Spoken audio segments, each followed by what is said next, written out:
안녕하세요. 사연에 빠지다의 DJ 민영입니다. 오늘도 두 가지 사연 준비되어 있으니 재미있게 들어주시고요. 구독과 좋아요 버튼도 잊지 말아주세요. 그럼 오늘의 사연 바로 시작해 볼게요. 안녕하세요. 이제 막 100일이 지난 아들을 키우고 있는 여자입니다. 아이 재워놓고 새벽에 틈틈이 사연을 적어서 보내봐요. 저는 나름대로 행복한 가정에서 태어났어요. 제가 유치원에 다닐 때까지만 해도 저희 아버지와 어머니께서는 사이가 좋으셨습니다. 다른 평범한 가족들처럼 놀러도 다니고 외식도 하고 주말이면 함께 시간을 가지며 보냈어요. 아버지는 회사원이셨고 몹시 바쁘셨습니다. 밤늦게 퇴근하고 돌아오시는 날이 많았고 가정주부였던 어머니께서는 살림이며 육아를 도맡아 하셨어요. 두 분은 점점 다투시는 날이 잦아졌고 주말마다 빠지지 않고 나가던 나들이도 줄어들기 시작했습니다. 두 분은 매일같이 언성을 높여 싸우셨어요. 너무 어릴 적 일이라 잘 기억은 나지 않지만 아버지께서는 물건을 던지거나 벽이나 가구를 발로 차시곤 하셨어요. 어머니께서는 항상 겁에 질린 목소리로 그만하라고 애원하고 눈물을 흘리셨어요. 저는 방 안에 숨어 두 분의 다툼이 빨리 끝나기만을 숨지겨 기다렸습니다. 더 이상 저희 가족은 행복하지 않았고 집 안의 공기는 너무나 무겁게만 느껴졌습니다. 그러던 어느 날 학교를 갔다 돌아오니 어머니께서 커다란 가방에 짐을 싸고 계셨어요. 너무나 놀라 어머니께 지금 뭐 하시는 거냐, 짐은 왜 싸는 거냐 여쭤봤고 어머니께서는 집을 나갈 거니 너도 빨리 짐을 챙기라고 하셨습니다. 그 말에 저도 덩달아 아무것도 모른 채로 급하게 짐을 챙기기 시작했어요. 짐이라고 해봤자 당장 사용할 옷까지 몇 개뿐이었습니다. 그렇게 어머니의 손을 잡고 집을 나섰고 어머니께서는 더 이상 이 지긋지긋한 집구석에서는 못 살겠다며 울분을 토하셨습니다. 나중에서야 안 사실이지만 아버지께서는 외도를 하고 계셨다고 해요. 어머니께서 그 사실을 알고 몇 번이나 아버지를 추궁하셨지만 아버지께서는 불륜녀와의 만남을 멈추지 않았고 지친 어머니께서는 결국 이혼을 선택하신 것이었습니다. 당시만 해도 간통죄가 존재하던 시절이었는데 어머니께서는 고소를 진행할 돈도 지식도 없었어요. 합의 이혼을 해주는 대가로 아버지께 저와 둘이 살만한 아파트를 받아내셨어요. 양육권도 어머니가 갖게 되었고 아버지께서는 매달 약간의 양육비를 보내주기로 약속하셨습니다. 그렇게 저와 어머니는 둘이서 좁은 구축 아파트에서 함께 살기 시작했어요. 전에 살던 아파트와는 비교도 되지 않는 낡은 집이었지만 그래도 저는 상관없었어요. 매일 회사 일 하시느라 바빠 대화조차 제대로 하지 못했던 아버지보다는 저를 늘 돌봐주시던 어머니와 살게 된 것이 좋았거든요. 어머니께서는 평생을 집에서 살림만 하시던 분이라 갑작스레 하게 된 경제활동에 적응을 하기 힘들어 하셨어요. 식당 일, 청소부 일, 각종 허드렛 일을 가리지 않고 하다 결국 정착하신 것이 콜센터 상담원 일이었습니다. 하루 종일 전화를 걸어 인격모독을 해대는 진상 고객들을 상대하다 보니 어머니께서는 점점 심적으로 피폐해져 가셨어요. 술 없이 잠들지 못하는 날이 늘어갔고 제게도 자주 화를 내셨습니다. 그래도 저는 그런 어머니라도 좋았어요.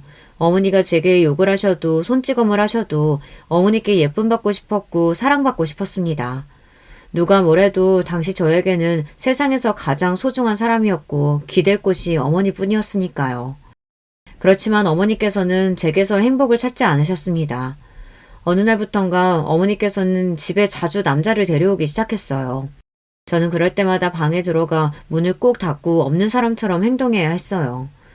어머니께서 가장 자주 데려오시던 남자는 가까이 다가가기만 해도 담배 쩐내가 진동하는 아저씨였는데요. 동네 술집에서 일하고 있었고 항상 술에 취한 상태였어요. 어머니께서는 제게 새아빠가 생기면 어떨 것 같냐 자주 물어보셨고 그럴 때마다 저는 이대로가 좋다, 새아빠 같은 건 필요 없다 대답했습니다. 너의 아빠가 필요 없을 수도 있겠지. 근데 난 남편이 필요해, 남편이. 어머니께서 술만 마시시면 제게 입이 바르고 닳도록 하시던 말씀이었어요. 아마 당시에 어머니께서는 심적으로 몹시 외롭고 지친 상태셨던 것 같아요. 그 아저씨와 어머니께서는 이혼하기 전 부모님처럼 하루가 멀다 하고 싸우셨어요. 아저씨는 바닥에 술병을 던지기도 하고 집에서 담배를 뻑뻑 피우기도 하고 어머니뿐만 아니라 제게도 자주 화를 내셨습니다. 만약 저 아저씨와 어머니가 재혼을 하게 된다면 난 저 아저씨한테 아버지라고 불러야 하는 건가? 생각만으로도 너무 끔찍한 상상이었고 제발 아저씨와 어머니가 하루빨리 헤어지기만을 바랬어요. 그러나 언제나 불안한 예감은 현실이 된다고들 하잖아요. 결국 어머니께서는 그 아저씨와 재혼을 결심하셨고 저는 그 사실이 몹시 절망스러웠지만 싫은 티를 낼 수가 없었습니다. 혹여나 제가 아저씨 마음에 들지 않는다면 어머니께서 절 버리실까봐 무서웠거든요. 우리 오랜만에 외식하자. 제일 좋은 옷으로 챙겨 입고 나와. 그러던 어느 날 어머니께서는 갑작스레 제게 외식을 가자고 하셨어요. 갑자기 무슨 일인가 싶었지만 영문도 모른 채 어머니를 따라 나섰습니다. 식당에서 저희를 기다리고 있던 것은 다름 아닌 아버지였습니다. 정말 오랜만에 만나 뵙는 아버지였는데 제 기억 속의 모습과 거의 달라지지 않는 모습이었어요. 어머니와 아버지께서는 몹시 형식적으로 딱딱한 대화를 나누셨습니다. 정확하게 기억은 안 나지만 양육권 관련된 내용과 앞으로 절대 연락을 하지 않겠다는 느낌의 대화였던 것 같아요. 두 분은 음식에 거의 손도 대지 않으셨지만 저는 오랜만에 먹는 바깥 음식이 너무 맛있어서 허겁지겁 돈가스를 입에 우겨 넣었던 기억이 납니다. 그렇게 식사 자리가 끝나고 어머니께서는 제게 잘 지내라는 인사를 하셨어요. 잘 지내라니 그게 무슨 말씀이시냐, 설마 나를 버리는 거냐 어머니를 부여잡고 울었지만 어머니께서는 매정하게 제 손을 떼어내고 가버리셨습니다. 아버지는 그런 저를 보며 한마디도 먼저 입을 열지 않으셨어요. 어머니가 사라지고 나서도 한참 동안 울던 제가 조금씩 울음을 그치자 그제서야 저를 데리고 차로 향하셨습니다. 어린 제가 느끼기에 아버지께서는 꼭 기계 같았어요. 감정이 없는 로봇이요. 제가 여기서 더 울고 아버지를 귀찮게 하면 아버지도 어머니처럼 절 버리고 갈지 모른다는 생각이 들었습니다. 울음이 나올 것 같았지만 입술을 깨물며 꾹 참았습니다. 그렇게 차를 타고 집으로 돌아가는 내내 차 안에는 침묵만이 맴돌았어요. 아버지께서는 여전히 저와 어머니와 함께 지내던 그 집에서 살고 계셨어요. 제가 떠나기 전과 달라진 점이 있었다면 그곳에 어머니 대신 다른 여자가 있었다는 사실이었죠. 못마땅한 표정으로 저를 바라보던 그 여자 뒤에는 3살 난 여자아이가 저를 호기심 가득한 눈으로 쳐다보고 있었어요. 나중에서야 알게 된 사실이지만 역시나 예상했던 대로 어머니와 재혼을 하기로 한 그 남자가 결혼을 하고 싶으면 저를 떼내고 오라고 말했고 저와 그 남자 사이에서 고민하던 어머니께서는 아버지께 연락을 해서 저를 떠넘기셨던 것입니다. 아버지께서는 어머니와 이혼하시고 바로 상간녀와 결혼해 새 가정을 꾸리고 살고 계셨어요. 새로운 부인과의 사이에서 딸도 낳고 잘 살고 있었는데 갑자기 연락이 와서 애를 데려가라니 몹시 당황하셨다고 합니다. 분명 이혼할 때 네가 데리고 살겠다고 하지 않았냐. 난 절대 못 키운다 딱 잘라 거절했지만 어머니께서는 당신이 안 데려가면 고아원에다 버리겠다. 양육권 다 포기할 테니 당신이 데려가서 알아서 키워라. 대신 앞으로 평생 동안 다시는 연락도 안 하고 없는 사람처럼 살겠다 말씀하셨다고 해요. 알고 보니 어머니께서는 이혼 후로 꾸준히 저를 핑계로 아버지께 돈을 빌려달라거나 어려운 일이 생길 때마다 연락하여 귀찮게 굴어오셨다고 합니다. 그 문제로 새로 결혼한 여자와도 많이 싸우고 있었고 이참에 아예 애를 데려오면 적어도 앞으로 연락하고 지낼 일은 없겠다 싶어 저를 맡기로 하셨던 것이었어요. 그렇게 저는 아버지와 새어머니와 그리고 이복 동생과 함께 살기 시작했어요. 당연히 새어머니께서는 저를 탐탁찮아 하셨어요. 그렇지만 저는 새어머니께 이쁨 받고 싶었고 단란해 보이는 가족 사이에 끼고 싶었습니다. 부모님께 예쁨 받고 싶었고 그래서 노력했어요. 언제나 새어머니께 살갑게 구려고 했고 동생도 잘 돌봐주려고 했습니다. 그렇지만 새어머니께서는 언제나 저를 못마땅하게 보셨어요. 둘이 두면 얘가 우리 애한테 무슨 해코지를 할지 모른다며 절대 저와 동생을 단 둘이 두지 않으셨습니다. 애가 지 엄마를 닮아가지고 표정부터 악독하다면서 저런 애를 키우게 되다니 아이고 내 팔자야 하시며 크게 혀를 차시거나 저 들으라는 듯 욕을 하시고는 했어요. 새어머니께서는 제 끼니도 제대로 챙겨주지 않으셨고 당시 10살배기였던 저는 혼자서 라면을 끓여 먹거나 냉동식품을 전자레인지에 돌려 먹고 밥솥에 남아있는 밥을 꺼내 냉장고에 있는 반찬들로 혼자 차려 먹을 수 있을 정도로 철이 일찍 들었습니다. 새어머니께서는 언제나 동생 생각뿐이셨고 저는 뒷전이었어요. 반겨주시리라 생각도 하지 않았지만 예상보다 더 심한 처우에 몹시 외롭고 괴로운 시간들이었습니다. 동생은 저를 조금 무서워하고 낯설어하긴 했지만 착한 아이였어요. 새어머니께서 본인 먹으라고 챙겨준 간식을 제게 나눠주기도 하고 함께 그림을 그리면서 놀기도 하고 제 이야기에 웃어주고 제게 친절하게 대해주었습니다. 저를 몹시 싫어하시는 새어머니와 제게 아무 관심도 없으신 아버지와 함께 살아야 하는 집이 정말 숨막히고 싫었는데요. 그나마 동생이 있어서 조금 버틸 수 있었어요. 시간이 흘러 동생은 초등학교에 입학하게 되었고 저도 그 자리에 참석해 동생을 축하해주고 싶었지만 어머니께서는 저를 동생의 초등학교 입학식에 데려가시지 않았습니다. 대외적으로 저는 가족 사이에 없는 아이나 마찬가지였어요.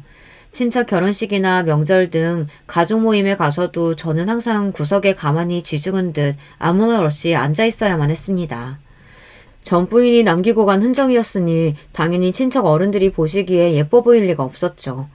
그 누구도 제게 살갑게 말을 걸어주거나 다정하게 대해주지 않았어요. 저는 그런 취급에 점점 익숙해져 갔습니다. 어렸을 적에는 사람들에게 먼저 다가가서 나름대로 사교적인 성격이었던 것 같은데 그런 상황에서 자라니 시간이 지날수록 자연스레 성격이 소심해질 수밖에 없었어요. 지나가는 사람들이 전부 저를 비웃고 욕하는 것 같았고 피해의식도 생겼습니다. 학교에서도 친구들과 어울리기 힘들어했어요. 먼저 다가와주는 친구가 있어도 이 친구도 속으로는 나를 싫어하고 있지 않을까. 다정하게 말을 걸어줘도 사실은 나를 비웃고 있는 것 같고 그런 생각을 하기 싫어도 머릿속에 자꾸만 열등감과 피해의식으로 똘똘 뭉친 나쁜 생각들이 떠오르니 사람을 대하는 게 점점 어려워져만 갔습니다. 어렸을 적에는 저와 사이좋게 잘 지내던 동생도 주변 사람들이 전부 저를 없는 사람 취급하며 함부로 대하니 점점 저를 대하는 태도가 달라지기 시작했어요. 언니는 멍청하니까, 언니는 쓸모없으니까, 평범한 동생의 입에서 나올 수 없는 말들과 폭언들을 제게 아무렇지 않게 쏟아냈습니다. 멍청하다, 쓸모없다는 말은 새어머니께서 제게 하루가 멀다 하고 하시는 말이었어요. 동생은 그런 모습을 보고 자랐으니 자연스럽게 제가 정말 멍청하고 쓸모없는 식충이라고 생각하게 된 것이었죠. 다른 사람들은 몰라도 저와 그나마 감정적 교류가 있었고 제게 친절하게 대해주었던 동생까지 저를 그렇게 취급하니 정말 견디기가 힘들었어요. 새어머니께서는 제게 항상 멍청한 년, 쓸모없는 년이라며 폭언을 쏟아내셨고 폭언뿐만이 아니라 손찌검까지 하셨어요. 저는 새어머니의 기분풀이용 샌드백이나 마찬가지였습니다. 정말 시도 때도 없이 맞으면서 자랐어요. 심하게 맞은 날에는 온몸에 멍이 들었습니다. 새어머니께서는 별것 아닌 일에도 전부 제 탓을 하셨어요. 오늘 회사 동료가 말을 마음에 안 들게 했다. 새로 산 옷에 뭘 묻혔다. 집에 오는 길에 재수없게 죽은지를 봤다. 안 좋은 일이 생기면 집에 돌아와 저부터 찾아 따기부터 날리셨습니다. 아버지와 동생은 그런 상황에 익숙했고 새어머니께 죽도록 얻어맞는 저를 보면서도 아무렇지 않게 둘이 앉아 TV를 봤습니다. 새어머니께서는 저를 볼 때마다 전처가 생각난다며 그년 때문에 그년만 없었어도 하시고 어머니를 닮았다면서 제 머리를 내리치셨습니다. 그때 당시에도 생각하긴 했지만 생각하면 생각할수록 억울해야 할 사람은 새어머니가 아니라 저희 친어머니 아닌가 싶어요. 아이도 낳고 잘 살고 있긴 했지만 결국 새어머니는 가정 있는 남자를 꼬셔서 결혼한 상간녀니까요. 본인이 원하는 대로 이혼도 했고 그렇게 좋아 죽고 못 살던 남자를 차지해서 결혼까지 했는데 도대체 뭐가 그렇게 억울했는지 지금도 새어머니의 심정을 잘 모르겠습니다. 매일같이 맞으며 멍을 달고 다니니 학교 선생님은 제게 조심스레 혹시 집에서 부모님이 저를 때리시냐 물어오셨어요. 저는 손사래를 치며 아니라고 대답했습니다.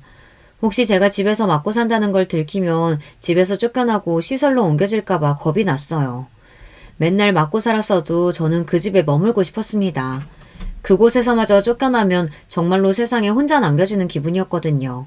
지금 와서 생각해보면 그때 제가 조금 더 선생님께 도움을 적극적으로 요청했으면 제 인생이 달라지지 않았을까 하는 생각도 들어요. 그 지옥 같은 곳에서 하루라도 빨리 벗어나 저를 더 사랑해주고 아껴주는 사람들을 손에서 자랄 수 있었다면 제게 남아있는 이 나쁜 기억들과 트라우마들이 더 빨리 벗겨질 수 있었을 텐데 말이죠. 공부라도 잘했으면 좋으련만 저는 공부도 곧잘 하지 못했습니다. 타고난 머리가 나쁜 건지 열심히 해도 잘 안 되더라고요. 아버지께서는 그런 저를 보시며 어머니를 닮았다고 하셨습니다. 그 여자도 멍청했었다면서요. 아버지께서는 대놓고 저를 때리거나 욕하시지는 않았어요. 하지만 새어머니가 절 때리고 구박하는 것을 단 한 번도 말려주시지 않았습니다. 아버지께 그저 저는 집안에 굴러다니는 인형보다 못한 존재였는지도 모르겠습니다. 동생의 12살 생일날 동생은 강아지를 키우고 싶다고 말했고 새어머니께서는 바로 작은 갈색 푸드를 사오셨어요. 저는 집안에서 그 강아지보다 서열이 낮았습니다. 집에서 고기를 먹는 날 새어머니께서는 강아지에게도 고기 몇 점을 덜어주셨지만 제 것은 챙겨주시지 않으셨어요. 저는 식구들과 겸상도 하지 못했습니다. 애초에 식탁에 의자가 3개밖에 없었어요. 그 누구도 저를 위해 새로운 의자를 가져오거나 제가 앉을 자리가 없다는 사실을 지적하지 않았습니다. 저는 그저 그들의 식사가 끝날 때까지 방에서 얌전히 기다렸어요. 식사 자리가 끝난 것 같으면 조심스레 나가서 부모님과 동생이 먹고 난 잔반들에 밥을 먹었습니다. 밥을 먹은 후 식탁을 치우고 설거지를 해야 했어요. 만약 설거지를 해놓지 않으면 다음날 아침 새어머니께 또 얻어맞았습니다. 너 같은 년 공짜로 먹여주고 재워주는데 밥값이라도 제대로 해야지 도대체 하는 일이 뭐냐면서요. 그렇게 저는 고등학생이 되었고 몸과 머리가 점점 더 커져갔습니다. 새어머니와 덩치가 거의 비슷해지자 새어머니의 물리적인 폭력에 조금 저항을 할 수 있게 되었어요. 그렇다고 맞서 싸우거나 저도 새어머니를 때린다거나 그런 것들은 전혀 생각조차 못했어요. 그저 저를 때리시는 새어머니의 팔을 잡거나 못하게 막는 수준이었습니다. 그렇지만 그마저도 새어머니께서는 감히 집에서 키우는 개만도 못한 존재가 본인에게 대들었다는 사실 자체가 너무 화가 나셨는지 이제 감히 반항을 하냐, 좀 컸다 이거냐, 한 번만 더 이런 식으로 시건방지게 굴면 정말 내쫓아버리겠다 소리를 고래고래 지르셨습니다. 그쯤부터는 제가 처해 있는 상황이 얼마나 불합리한 건지, 얼마나 반사회적인 환경에 처해 있는 건지 현실적으로 깨달을 수가 있었어요. 이전에는 그저 버림받는다는 불안감과 혼자가 되고 싶지 않다는 마음, 부모의 사랑을 갈구하는 마음, 애정 결핍, 그런 것들이 번복되어 저를 그 지옥 같은 곳에서 머물게 하고 있었지만 새어머니께 두들겨 맞고 난 다음날 멍이 가득 든 팔뚝과 피딱지가 얹혀있는 입술을 보며 더 이상 이렇게 살 이유가 없다는 생각을 했어요. 결국 그렇게 저는 집을 나왔습니다. 수중에 돈이 한 푼도 없었고 용돈 같은 것도 받아본 적이 없었기에 집에서 나오기 전에 무작정 새어머니의 지갑을 들고 나왔어요. 태어나 처음으로 해본 나쁜 짓에 가슴이 쿵쿵 뛰었습니다. 지갑 안에는 새어머니의 주민등록증과 신용카드 몇 개, 그리고 꼬깃꼬깃한 10,000원짜리 지폐 4-5개가 들어있었어요. 카드는 사용했다가는 바로 알림이 가거나 위치 추적이 될 테니 당장 사용할 수 있는 현금만 꺼내고 나머지는 우체통에 넣었습니다. 어디서 들은 건데 주민등록증이 들어있는 지갑은 우체국에서 배달을 해준다고 했거든요. 사실 그냥 쓰레기통에 처박아 버릴까 생각도 했지만 어린 마음에 새어머니가 지갑을 찾지 못한다면 날 절도죄로 신고하지 않을까 하는 말도 안 되는 생각을 했던 것 같아요. 집을 나오긴 했지만 당장 갈 곳도 없었고 처음에는 PC방으로 향했어요. 그곳에서 날이 저물 때까지 인터넷으로 재미도 없는 것들을 찾아보며 컵라면을 시켜 먹었습니다. 저와 같은 가출 청소년들이 주로 어디로 가는지 어디에서 모이는지 검색도 해봤어요. 그러나 제대로 된 정보는 나오지 않았고 밤이 늦어지자 PC방 직원이 제게 다가와 미성년자는 이제 나가야 된다며 저를 쫓아냈습니다. 갈 곳이 없었던 저는 찜질방으로 들어갔어요. 그날 이후로 며칠 동안 찜질방에서 먹고 자며 지냈습니다. 학교에도 말없이 나가지 않았습니다. 처음에는 누군가 나를 찾아오지 않을까, 경찰이나 학교에서 제 행방을 찾지 않을까 하는 일말의 기대도 했지만 찜질방에서 지내는 며칠 동안 그 누구도 저를 찾아오지 않았습니다. 저는 그 당시에 핸드폰도 없었어요. 저보다 훨씬 어린 동생은 핸드폰이 있었지만 저는 핸드폰을 가지지 못했습니다. 차마 부모님께 핸드폰을 사달라는 말씀조차 드리지 못했어요. 핸드폰은커녕 교복도 다 떨어질 때까지 입었는데 당연한 일이었죠. 애초에 핸드폰이 있을 필요성도 느끼지 못했습니다. 그 누구도 저한테 연락할 일이 없었을 테니까요. 찜질방에서 며칠 지내다 보니 저와 처지가 비슷한 것 같은 여자아이 한 명을 발견할 수 있었습니다. 그 아이는 제 또래처럼 보였는데요. 찜질방을 나가지 않고 며칠 동안 그 안에서 지내고 있었어요. 그 아이도 저를 보고 비슷한 생각을 했는지 먼저 말을 걸어왔어요.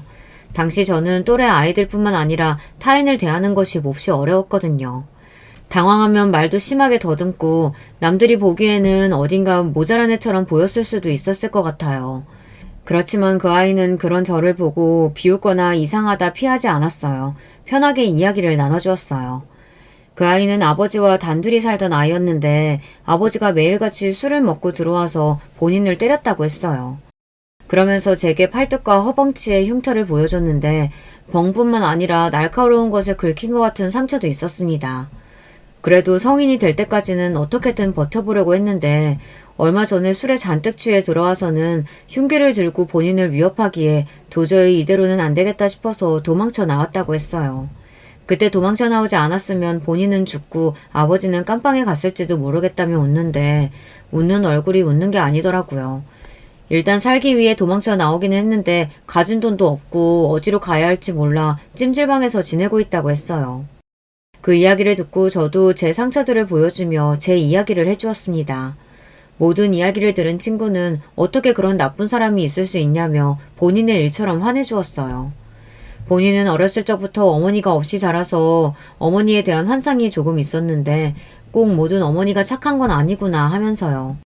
그러면서 그 친구는 자기가 여기서 며칠 동안 지내면서 들은 이야기가 있는데 우리 같은 처지의 아이들이 모여서 살 수 있는 아지트 같은 공간이 있다면서 혹시 괜찮다면 같이 거기를 가보지 않겠냐고 얘기를 꺼냈습니다. 처음에는 솔직히 조금 무서웠어요. 좋은 아이 같기도 했지만 혹시 이게 날 납치하려는 수법이면 어떡하지? 나를 납치해서 인신매매를 하거나 장기 밀매를 하려는 속셈은 아닌가 싶었거든요. 제 그런 걱정이 얼굴에 나타났는지 친구는 웃으며 본인도 이야기를 듣긴 했는데 혼자서는 겁나서 못 가고 있었던 거라며 너랑 둘이 같이 가면 그래도 나쁜 짓은 안 당할 것 같아서 이야기를 꺼내는 거다 말해주었어요. 그 말에 저도 조금 더 용기가 났고 그렇게 저와 친구는 아지트를 향했습니다. 아지트는 겉으로 보기에는 평범한 빌라의 옥탑방이었는데요. 갇힐 청소년들이 모여서 사는 곳이었어요. 다행히도 남자들은 아무도 없었고 한 대학생 언니가 그 모임의 장이라고 했습니다. 그 언니는 가정폭력의 피해자였고 미성년자의 나이로 가출해서 돈을 모아 이 옥탑방을 샀고 그 뒤로 본인과 같은 상황에 처해 있는 아이들이 지낼 보금자리를 제공해주고 있다고 했어요. 솔직히 처음에는 가출팸이니 뭐니 하면서 삐뚤어진 아이들끼리 모여서 술을 마시거나 담배를 피며 못된 짓을 하는 곳이지 않을까 지레 짐작했었는데요. 그곳에서 지내는 아이들은 다들 너무나 착하고 멀쩡한 바른 친구들이었습니다. 다들 집을 나올 수밖에 없었던 기구한 사연이 있었어요. 한 친구는 다리가 저렸는데 어머니가 의자로 다리를 내려치며 장애인을 만들었다고 했어요. 심지어 새어머니도 아니고 친어머니였는데 심한 알코올 중독자였다고 합니다. 한 친구는 새아버지가 자꾸 몰래 훔쳐보고 못된 짓을 하려고 해서 도망쳐 나온 것이었고 참다 못해 어머니께 그 사실을 말씀드렸는데도 네가 좀 참으라며 새아버지의 성희롱을 방관했다고 했어요. 참 이 세상에 나만 불행한 줄 알았는데 나보다 더 어려운 상황에서 자란 아이들이 많았구나 싶었습니다. 그곳에서 저는 성인이 될 때까지 공부도 하고 일도 하며 지냈어요. 지금도 그 대학생 언니와 저를 그곳에 데려가준 친구에게는 고마운 마음입니다. 그 긴 시간 동안 가족들은 그 누구도 저를 찾지 않았어요. 그때 저는 인정할 수밖에 없었습니다. 가족들에게 저는 키우는 개만도 못한 존재였다는 사실을요. 키우던 개가 집을 나갔어도 그렇게까지 아무런 관심이 없지는 않았을 거예요. 아지트에서 함께 지내던 한 친구의 도움으로 미용 일을 배워 미용사를 시작했어요. 미용 일은 어려웠지만 제 적성에 잘 맞았어요.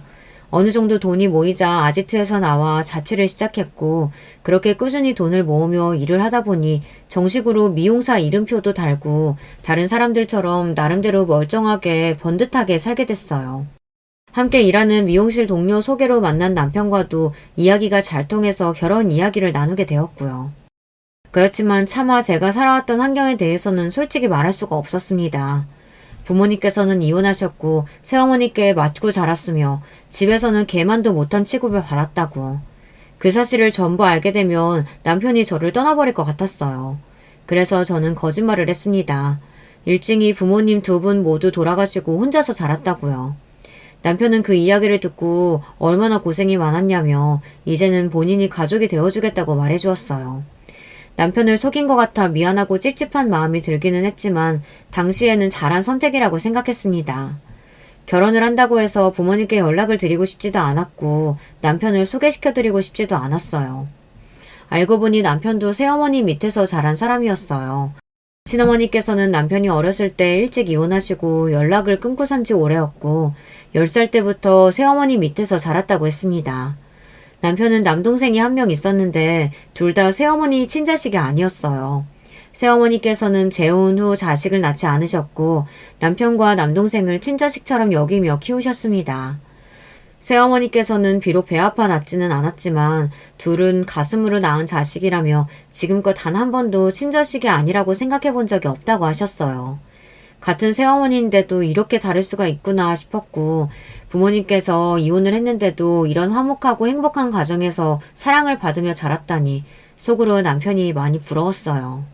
시부모님께서는 부모 없이 자라서 얼마나 힘들었냐며 이제부터 우리를 친부모처럼 생각하고 살자 말씀해 주셨고 사실상 거의 부모 없이 자란 거나 마찬가지였지만 시부모님의 말씀에 조금 양심이 찔리기는 했습니다. 어찌됐든 제 친부모님들은 두 분 다 멀쩡히 살아계셨고 저를 나름대로 키워주신 새어머니께서도 마음만 먹으면 연락을 드릴 수 있었으니까요. 나쁜 의도는 없었지만 제 신분과 출신을 속인 것이니 마음이 편할 리가 없었습니다. 그렇지만 이제 와서 모두 사실 거짓말이었다. 부모님이 두 분 다 계신다 사실을 밝힐 수는 없었어요. 결국 그렇게 혼주석을 비운 채 결혼식이 진행되었어요. 결혼을 하고 나니 정말 제가 가족이 생긴 것 같은 기분에 참 신기했습니다. 평생 동안 외톨이로 살 줄로만 알았는데 맘 편하게 기댈 수 있는 내 편이 생기게 되었고 그 사실만으로도 마음이 많이 안정되었어요. 가족이라는 울타리가 주는 안정감이 이렇게 크구나 싶었습니다.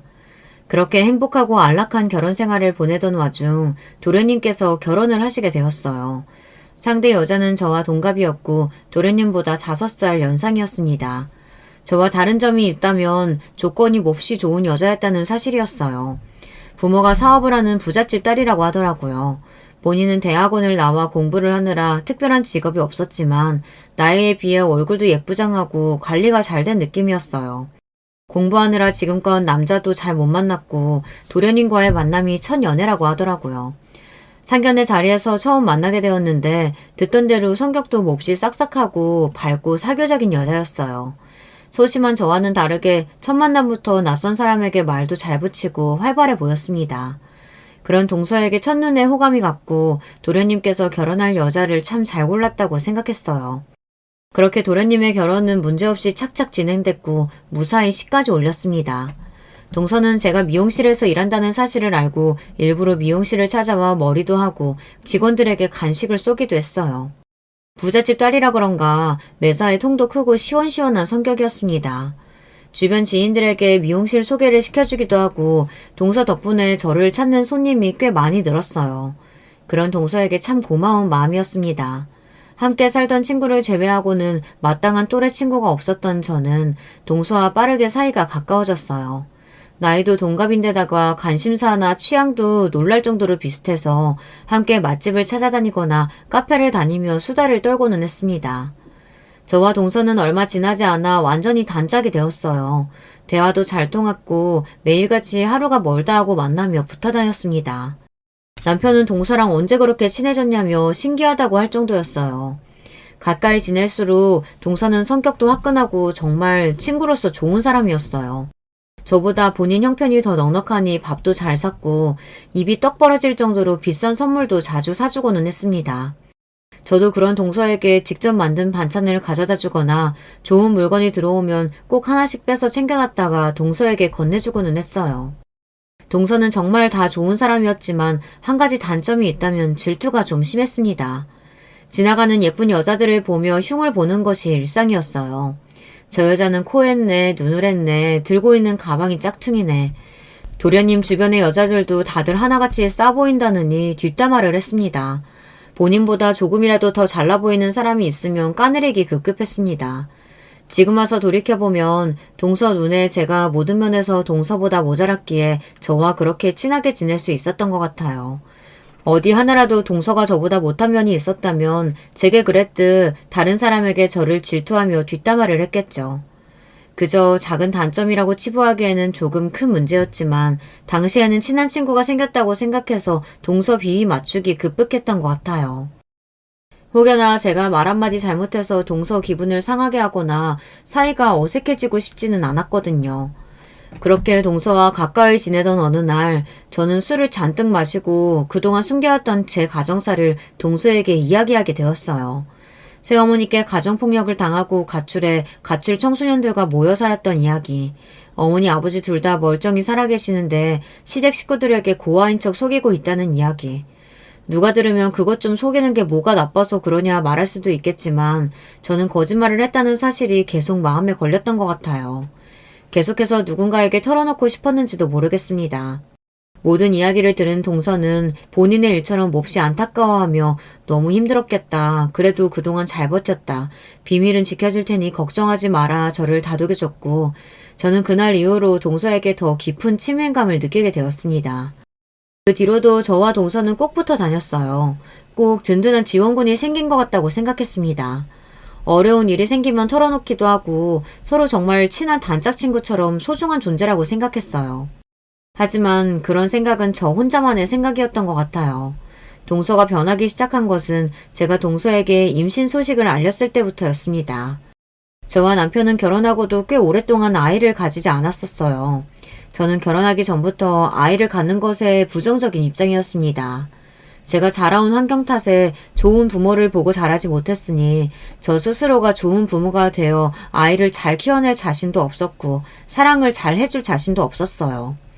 남편도 저를 고아라고 알고 있었기에 아이를 잘 키울 자신이 없다는 제 마음을 이해했고 당신이 원하지 않는다면 꼭 아이를 가질 필요가 없다고 말해주었습니다. 그렇게 저희는 딩크족으로 살기로 했어요. 딩크족 아시죠? 자녀 없이 부부 둘 다 일을 하며 돈을 버는 가정을 말해요. 그렇게 번 돈으로 부부끼리 맛있는 것도 먹고 좋은 곳으로 여행 다니며 사는 가정이요. 동서와도 아이 이야기를 했었는데 동서도 아이를 가질 생각이 없다고 했어요. 동서는 어떻게 이런 것마저 잘 맞냐며 몹시 좋아했고 우리 아이 없이 친구처럼 같이 늙어가며 함께 재미있게 살아보자는 이야기도 했습니다. 그렇지만 피임을 철저히 했는데도 갑작스럽게 임신이 되었어요. 그런데 그 사실을 동서에게 알리니 반응이 영 떨떠름했습니다. 형님, 애 안 가지려던 거 아니었어요? 나한테 딩크족으로 산다고 했잖아요. 원래 그럴 생각이었는데 우리도 전혀 예상하지 못했던 임신이야. 그렇지만 생긴 걸 어쩌겠어. 생명을 지울 순 없잖아. 동서는 알겠다며 전화를 끊어버렸고 몹시 기분이 상한 것 같았어요. 서로 딩크족으로 살자며 친구처럼 늙어가자고 했는데 제가 배신을 했다고 생각해서 그런 건가 싶었습니다. 그래도 잠시 그런 거겠지. 시간이 지나면 괜찮아지겠지 했는데 아무리 시간이 지나도 동서의 태도는 변하지 않았어요. 동서와 저는 원래 자주 만나 나들이도 하고 식사도 자주 함께 했었는데요. 이제는 식사는커녕 전화 한 통이나 문자조차 제대로 답장을 해주지 않았습니다. 그뿐만 아니라 저를 거짓말쟁이 취급하며 매사에 거짓말하며 사는 사람이라고 애초부터 애 가질 생각 아니었냐. 식구들한테 고아라고 속인 것처럼 나도 속인 건 아니냐. 그 얘기를 처음 들었을 때부터 알아봤어야 했는데 자기가 바보였다며 제가 또 언제 거짓말을 할지 모르겠으니 가까이 못 지내겠다는 말까지 했어요. 그런 게 아니라고 아무리 설명을 해줘도 이미 빈정이 상할 대로 상했는지 동서는 그 뒤로 저에게 몹시 적대적인 태도를 보였습니다. 둔한 남편이 동서와 무슨 일이 있었냐고 먼저 물어볼 정도였어요. 저는 동서와 다시 친하게 지내고 싶었지만 동서는 그럴 생각이 전혀 없어 보였어요. 그런 상황에서 가장 불안했던 것은 혹시나 동서가 남편과 시부모님께 사실은 제가 고아가 아니라 가정폭력 피해자에 부모님이 멀쩡히 살아계시다는 사실을 말씀드리면 어떡하지 그 걱정이었어요. 속였다 해서 달라질 것이 크게 없는 사실이지만 제가 제 입으로 스스로 밝히는 것과 사실을 타인에게서 전해 듣는 것은 완전히 다른 일이니까요. 제가 순간의 감정에 취해 동서에게 너무 성급하게 얘기를 했구나 싶었지만 이미 엎어진 물을 주워 담을 수 없듯 이미 꺼낸 말도 주워 담을 수 없었습니다. 그렇지 않아도 임신 초기에 입덧도 심하고 컨디션도 오락가락한데 동서까지 신경 쓰려니 몸이 정말 안 좋았어요. 자주 쓰러지기도 했고 병원도 안방처럼 들락날락 거렸습니다. 예전 같았으면 병원 문턱이 닳도록 병문안을 왔을 동서는 코빼기도 빚지지 않았어요. 그러던 어느 날 오랜만에 동서가 직접 저를 보러 병원에 찾아왔어요. 저는 너무나 반가운 마음이었습니다. 드디어 마음을 좀 풀어주나 싶었어요. 동서는 제게 율무차를 주며 임산부한테 율무가 좋다고 하더라. 두고두고 많이 마시라고 많이 사왔다고 말했습니다.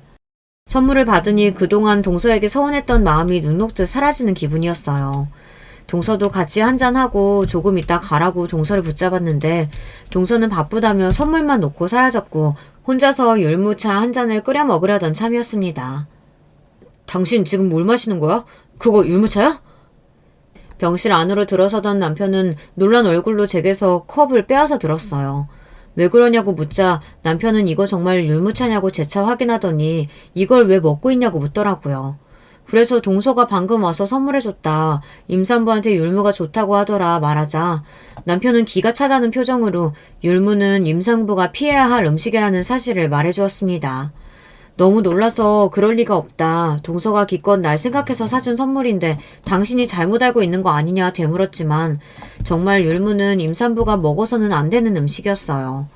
남편은 전부터 동서 도대체 왜 그러냐, 진짜 싸우기라도 한 거냐, 아무리 그렇다고 임산부한테 안 좋다는 음식을 이렇게 많이 바리바리 싸들고 왔다니 진짜 웃기는 여자라면서 열을 올렸습니다.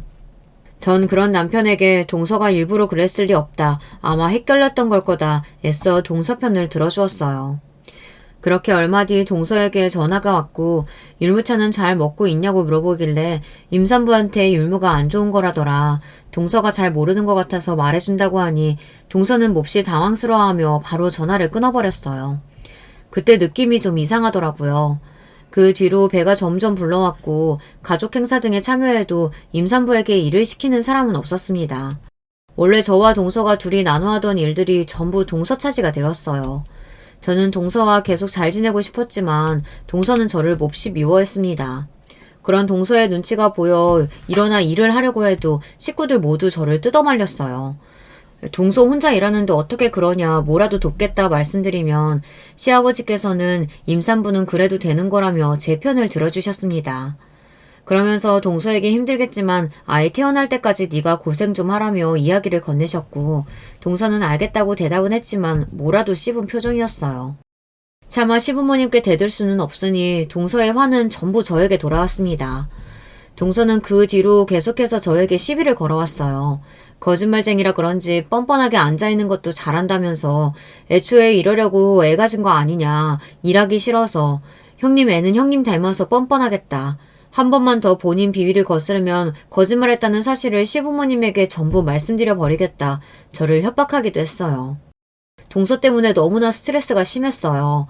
도대체 왜 이러는 거냐, 내가 애 가진 게 그렇게 싫냐, 내가 애 낳는다고 동서한테 피해주는 건 없지 않느냐 말하면 동서는 형님 때문에 나도 스트레스 받으니 이 정도는 할 수 있는 것 아니냐며 말도 안 되는 논리를 펼쳤어요. 결국 조산기미가 보여 병원에 입원을 했고 병원에서는 산모가 스트레스가 너무 심하다며 안정을 취해야 한다고 말했습니다. 동서 때문에 제가 스트레스를 받는다는 사실을 알고 있던 남편은 동서는 도대체 왜 그러는 거냐, 본인이 한마디 하겠다 말했지만 괜히 동서를 건드렸다가 남편에게 제 거짓말을 다 까발릴까봐 걱정되는 마음에 그럴 필요 없다고 남편을 말렸어요. 사실 남편에게 제 거짓말을 털어놓으면 다 해결될 문제였지만 차마 그럴 용기가 나질 않았습니다. 이러지도 저러지도 못하고 스트레스만 받던 와중 몸 상태가 좀 진정되어 퇴원을 할 수 있었고 매년 돌아오는 제삿날이 되었습니다. 제삿날에는 할 일이 몹시 많잖아요. 각종 제사 음식부터 제기 닦기, 제사장 차리기까지. 시어머니와 동서 둘이서 하기에는 할 일이 너무 많으니 만삭인 몸이긴 해도 가서 조금이나마 도우려고 했어요. 동서에게도 이번 제사는 꼭 가서 돕겠다고 말해놓았고요. 그런데 이게 무슨 운명의 장난인지 예정일이 한참 남아있었는데도 제삿날 아침 양수가 터져버린 거예요. 병원에서 조산기가 있다고 조심하라고 하기는 했지만 이렇게 빨리 양수가 터질 줄은 정말 몰랐습니다. 너무 당황스러운 마음이었지만 그 와중에 동서에게 연락을 해야겠다는 생각이 들었어요. 급하게 전화를 걸어 동서에게 내가 오늘은 꼭 가려고 했는데 지금 양수가 터졌다. 아무래도 병원에 가봐야 할 것 같다 말했고 동서는 수화기가 울릴 정도로 소리를 고래고래 질렀습니다. 양수 터졌다고 바로 애 나와요? 그거 조금 늦게 간다고 죽기라도 하냐고요. 애 낳는다고 진짜 유세라는 유세는 다 떨고 있네. 오늘은 꼭 오겠다면서요. 어떻게 사람이 그렇게 매사에 거짓말이야? 당장 와서 전 다 붙이고 가요. 안 그러면 후회하게 만들어줄 테니까. 그러나 동서에게 뭐라고 대답을 하기도 전에 견딜 수 없는 고통이 저를 덮쳤고 그대로 전화를 끊고 바로 구급차를 타고 병원으로 향했습니다. 그렇게 아들을 출산했고 정신을 차렸을 때 가장 먼저 든 생각은 혹시 동서가 정말로 시댁 식구들에게 그 사실을 전부 말했으면 어떡하지 그 걱정이었어요. 다행히도 제사로 정신없는 통에 그런 일은 벌어지지 않았던 것 같더라고요. 다행이다 싶었지만 한편으로는 더 이상은 이렇게 못 살겠다 싶었어요. 거짓말은 또 다른 거짓말을 낳는다고 더 이상 남편과 시댁 식구들에게 저를 속이고 싶지 않았습니다. 시어머님과 동서는 제사 뒷정리를 하느라 못 왔다고 했고 시아버님과 남편이 아이를 안고 들어와 너무나 고생했다며 장하다 저를 칭찬해 주셨어요. 아이 얼굴을 보자마자 눈물이 펑펑 쏟아져 나왔고 그 자리에서 남편과 시아버지께 그동안의 거짓말을 전부 말씀드렸습니다. 사실 저 고아 아니다. 부모님 두 분 다 멀쩡히 살아계신다. 근데 그동안 말할 용기가 없었다. 새어머니한테 맞고 자랐다. 집안에서 거의 내다 버린 자식이었다. 남편도 새어머니 밑에서 자랐는데 너무 행복해 보여서 부러웠다. 동서에게 이 사실을 털어놨는데 임신한 후로 계속 이 사실을 식구들에게 말해버리겠다고 협박했다. 같이 자식 없이 살자고 했으면서 어떻게 배신할 수가 있느냐며 나를 나쁜 년 취급했다. 너무 스트레스 받고 힘들었다. 틈만 나면 나한테 거짓말쟁이다. 나 같은 여자 밑에서 자랄 자식이 불쌍하다. 오늘도 아침에 양수가 처졌다고 전화하니 그거 좀 늦게 낳는다고 안 죽는다며 소리를 고래고래 질렀다. 도저히 이렇게는 못 살겠어서 지금 다 말씀드리는 거다. 속에서 너무 죄송하다. 줄줄이 제 속마음을 털어놓고 나니 정말 속이 뻥 뚫린 듯 시원했습니다. 제 이야기를 모두 들은 시아버지께서는 잠시 무언가를 생각하시는 듯 하더니 한숨을 푹 쉬고 입을 여셨어요. 사실 네 동서 애 안 낳는 게 아니고 못 낳는 거다. 불임이야. 전혀 예상하지도 못했던 말에 눈이 휘둥그레졌어요. 게다가 그 뒤에 나온 말은 더더욱 충격적이었어요. 그리고 이혼 경력이 한 번 있었단다. 전 남편하고는 의부증 때문에 헤어졌대. 우리도 결혼 후에 알게 됐다. 알고 보니 동서는 도련님과 결혼하기 이전에 한 번 결혼을 했던 적이 있었어요. 공부하느라 연애라고는 한 번도 못 해봤고 남자라고는 도련님이 처음이라더니 그 모든 것들이 다 뻔뻔스러운 거짓말이었던 겁니다. 결혼 후 아이 이야기에 반응이 너무 과하길래 영 이상하다 싶어 조사를 좀 해봤더니 불임에다가 이혼 경력이 있었던 거예요. 질투가 심한 사람이었기에 전 남편을 쥐잡듯 잡았고 전 남편은 동서처럼 심한 을부증 환자와는 도저히 못 살겠다며 이혼을 했던 것이었습니다.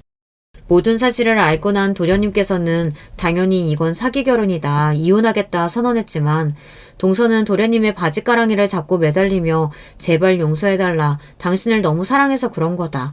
절대 당신한테는 그런 이상한 짓 안 하겠다. 평생 고분고분 내조 잘하며 살겠다 매달려서 결국 참고 살기로 했던 것이었습니다. 그래서 그동안 제게는 그렇게 불같이 굴었음에도 시댁 식구들과 도련님께는 얌전한 강아지처럼 내내 하며 말을 잘 들었던 것이었고요. 시아버지께서는 이제 정신을 좀 차리고 사람 됐나 싶었더니 뒤로는 그런 짓을 하고 있을 줄은 정말 몰랐다며 이제 더 이상 참고 살아줄 이유가 없다, 이혼시키겠다 말씀하셨어요. 이야기를 전해들은 도련님 또한 몹시 화를 내시며 바로 사기 결혼으로 이혼 소송에 들어갔습니다. 알고 보니 동서는 전 남편과 헤어질 때도 이혼 소송으로 돈을 많이 썼다고 하더라고요. 변호사 선임 비용에도 돈이 많이 깨졌는데 위자료까지 거액을 물어줘서 친정에서 그 돈을 다 내줬다고 했어요. 동서는 이번에 소송하면 절대 집안에서 도와주지 않을 거라며 제발 소송 없이 이혼해달라, 합의 이혼해주면 조용히 사라지겠다 싹싹 빌었지만 도련님께서는 결국 소송을 걸었고 전에 듣기로는 변호사도 없이 혼자 나왔다고 하더라고요. 안타깝게도 동서가 불임에 재혼 사실을 숨기고 결혼했다는 사실을 알게 된 지 3개월이 훌쩍 지난 뒤여서 혼인 취소 소송은 걸지 못했지만 이혼 소송 결과는 당연히 도련님 쪽의 승리였어요. 그래서 거액의 위자료를 받게 되었습니다. 가진 게 쥐뿔도 없는 여자라 위자료를 못 받으면 어쩌나 걱정했는데 그래도 동서 친정에서 위자료는 전달했다더라고요. 동서 부모님께서는 도련님께 미안하다며 동서가 그런 사실을 다 숨기고 결혼한지 본인들도 몰랐다. 이게 동서 부모로서 해주는 마지막 일일 거다. 저런 정신 나간 년은 우리도 더 이상 못 걷어준다. 알아서 살라고 내쫓을 거다 말씀하셨다고 해요. 그 뒤로 동서 소식은 전혀 전해 듣지 못했고 저희 식구들은 아무 문제 없이 아주 화목하게 지내고 있습니다. 솔직히 아이를 처음 가졌다는 걸 알게 됐을 때 임신한 기간 내내 정말 불안했어요. 제가 좋은 엄마가 될 수 있을까에 대한 확신도 가지지 못했는데 옆에서 동서가 저를 많이 힘들게 했으니까요. 스스로 거짓말을 했다는 것에 계속해서 죄책감이 느껴지기도 했고요. 그렇지만 이제는 모든 문제가 해결되었고 모든 사실을 숨김없이 다 밝혔고 시댁 식구들은 그런 저를 아무런 편견 없이 받아들여 주었습니다. 제 품 안에 안겨 잠든 아들을 볼 때마다 걱정했던 것이 무색해질 정도로 요즘은 너무나 행복한 기분뿐이에요. 제가 사랑을 받지 못하고 자란 만큼 아들에게는 사랑을 넘치도록 듬뿍 주며 키우고 싶습니다. 앞으로도 좋은 아내 그리고 좋은 엄마가 될 수 있도록 노력하며 살아가겠습니다. 부디 우리 가족의 앞날, 특히 사랑하는 우리 아들의 앞날에 항상 행복만이 가득하길 바라며 이 글을 마치겠습니다. 안녕하세요. 저는 경기도 부천시에 거주하고 있는 40대 여성이에요. 저는 오늘 제가 겪어본 경험담을 풀어보고 싶어서 사연에 빠지다 문을 두드리게 되었는데요. 결혼하기 이전에 제가 살아온 길은 단순한 듯 복잡하였던 것 같아요. 제가 9살 때였는데 아빠가 바람을 피우셨어요. 엄마한테 걸리셔서 두 분이 엄청 싸우셨었고요. 다시는 바람을 안 피우시겠다고 아빠가 그런 다짐을 하셨던 모습이 제 기억에 얼핏 남아있네요. 그리고 제가 11살 되던 해에 아빠는 돌아가셨죠. 어느 주말 저녁이었는데 난데없이 엄마가 혼비백산 하셔서는 가방이란 겉옷을 급하게 챙기셨어요. 희선아, 엄마는 지금 갑자기 연락이 와서 병원에 가봐야 하거든? 그러니까 혼자 밥 잘 챙겨 먹고 혹시 무슨 일 생기면 옆집 이모한테 가서 도움 청하고, 알았지? 응, 알았어. 근데 엄마 어디가? 연락이 어디서 온 거야? 혹시 아빠 연락이야? 아까 전화 받을 때 엄마가 아빠 이름 부르는 것처럼 들렸는데. 그리고 제 물음에 답하지 못하시더니 이내 눈물을 훔치시며 집을 나서셨죠. 저는 이튿날에 알게 되었어요. 아빠가 바람난 여자하고 바닷가로 몰래 놀러 가셨다가 돌아오는 길에 교통사고가 나는 바람에 돌아가셨다는 사실을 말이에요. 엄마가 그 상간녀의 가족들과 나누시는 대화를 제가 엿드는 바람에 전말을 다 알게 되었어요. 아빠는 돌아가셨으나 그 상간녀는 크게 부상을 입었어도 어쨌든 목숨을 부지하셨어요. 그런데 알고 보니까 그 상간녀가 유명인의 조카였던 거예요. 당시에 그 유명인은 예능 프로그램에도 나오고 있었고 책도 출간했었습니다. 그때는 서점이 주요 문화생활의 거점이었거든요. 그러니 유명인이라고 불러야 마땅했죠. 게다가 그 상간녀는 어느 부잣집 아들하고 결혼을 전제로 교제 중이었다네요.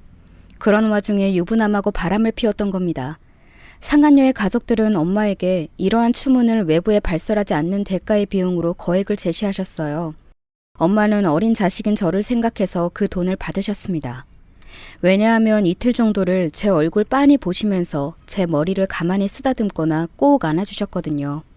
그래서 저는 눈치챘어요. 저는 어렸지만 나이에 비해 상황 판단이 빠른 아이였던 것 같아요.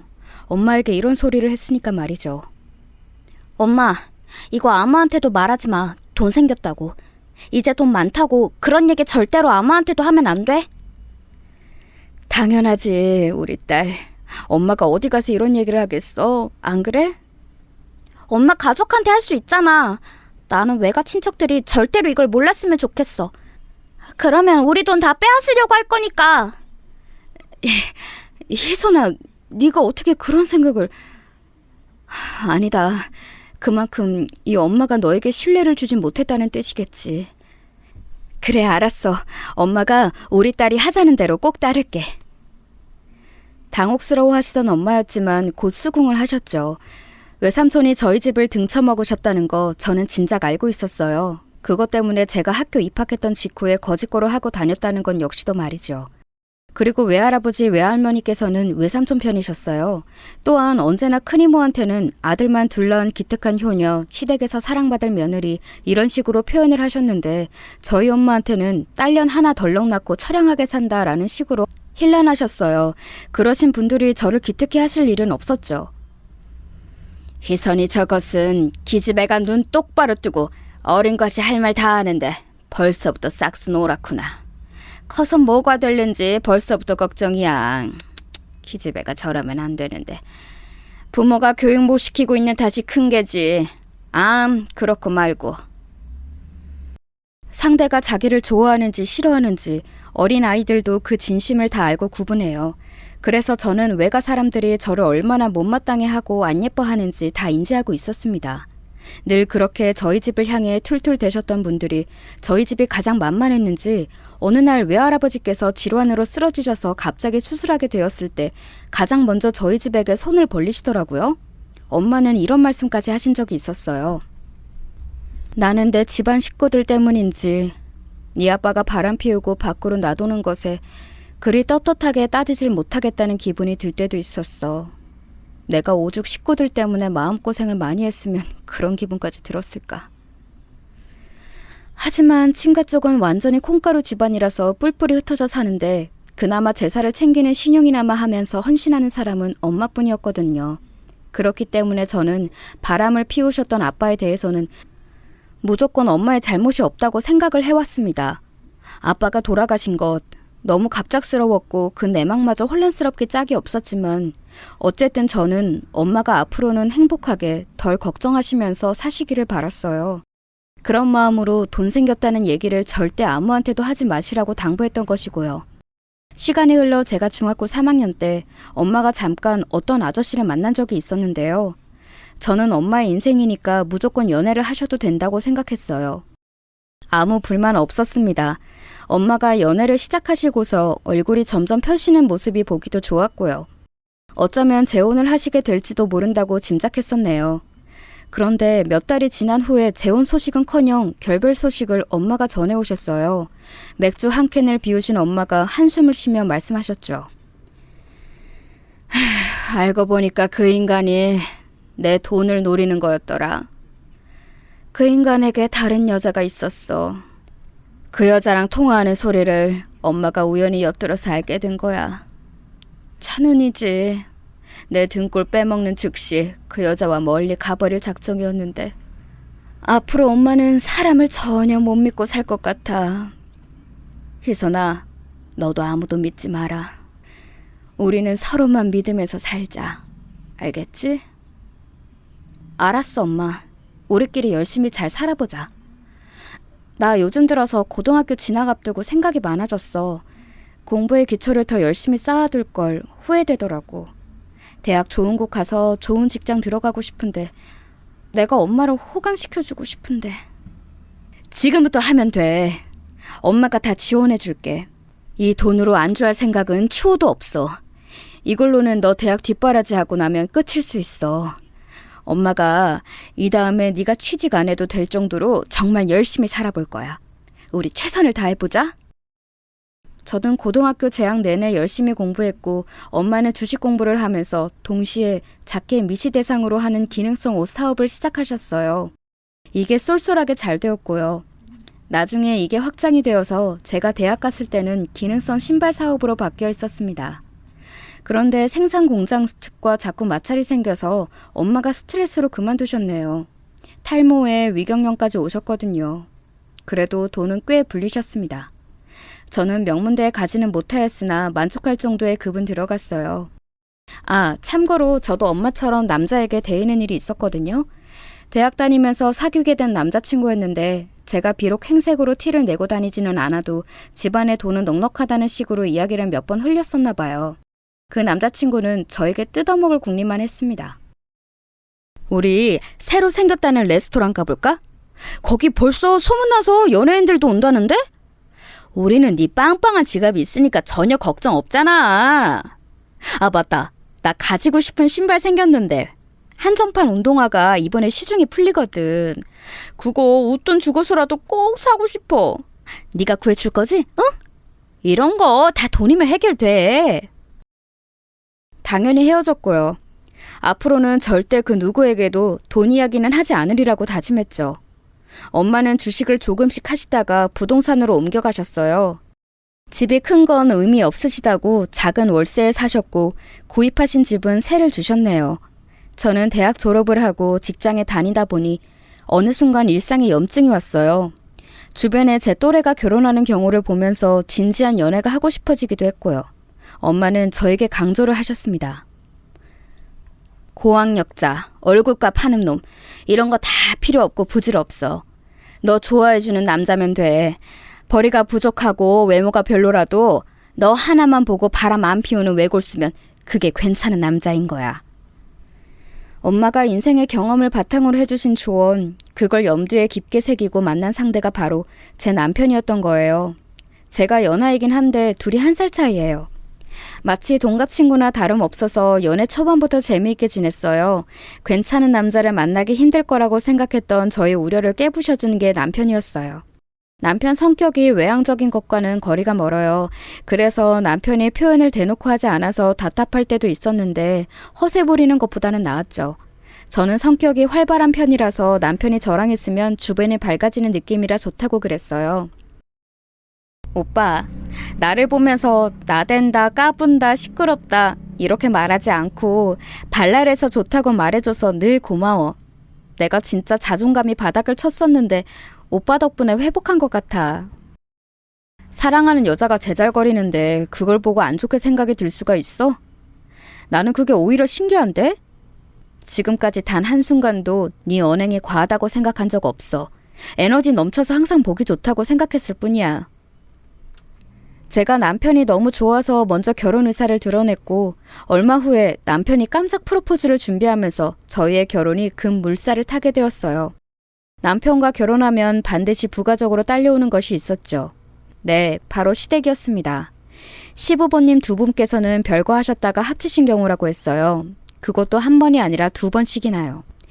도합 6년 정도를 아예 떨어져 지내신 전적이 있다는 것을 결혼 준비하면서 처음 알게 되었습니다. 헉! 오빠, 아버님, 어머님이 별거를 하신 적이 있다는 것 정도로만 어렴풋이 나는 알고 있었는데 그게 한 번이 아니라 2번이었어? 게다가 6년을 떨어져 지내신 거면 꽤 긴 기간이었잖아. 그래도 용케 이혼은 안 하셨네? 지금은 우리 누나가 외국 나가서 살고 있지만 그런 지 몇 년 안 됐으니까. 그 이전까지 부모님 일은 누나가 다 챙기고 신경 써서 솔직히 나는 잘 몰라. 내 생각에는 그냥 이혼이라는 2글자에 아주 보수적인 분들이라서 끝내 그것만은 피하신 것 같아. 지금은 각방 쓰시면서 별 대화도 안 하시지만 아무튼 별 탈 없이 무난하게 잘 지내셔. 저는 그때 시부모님이 아주 신중하고 조심스러운 분들일 거라고 제멋대로 판단을 내렸던 듯 싶어요. 제가 같은 여자라서 그런가 괜히 선입견이 있어서 시어머니께서 왠지 시아버지의 잘잘못을 감싸주셨을 것만 같았고 보살로 살아오셨을 것 같았고 그런 생각을 했었습니다. 하지만 지금 생각해보니까 그때 제가 남편하고 결혼하고 싶은 마음이 앞서서 판단력이 흐려졌었던 것이죠. 각방 쓰면서 별 대화도 안 나누는 부부를 향해 무난하다고 평하는 게 말이 되나요? 참나, 지금 생각하면 너무 어이가 없는 발언인데 그때는 정말 제가 콩깍지가 씌어서 심각하게 짚어보지도 않았던 게 스스로가 황당하네요.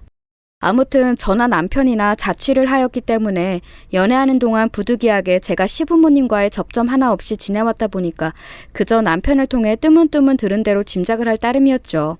그리고 마침내 시어머니를 직접 뵙게 되었던 날이었습니다.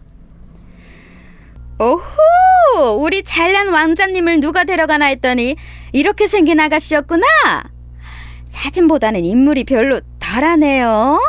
사진으로 봤을 땐 얄쌍하고 귀여워 보이더니 지금 이렇게 보니까 삶아놓은 단호박 같아. 하여간 요즘 휴대폰 카메라가 너무 거짓말을 잘해가지고 도통 믿을 수가 있어야지. 네? 왕자님이요?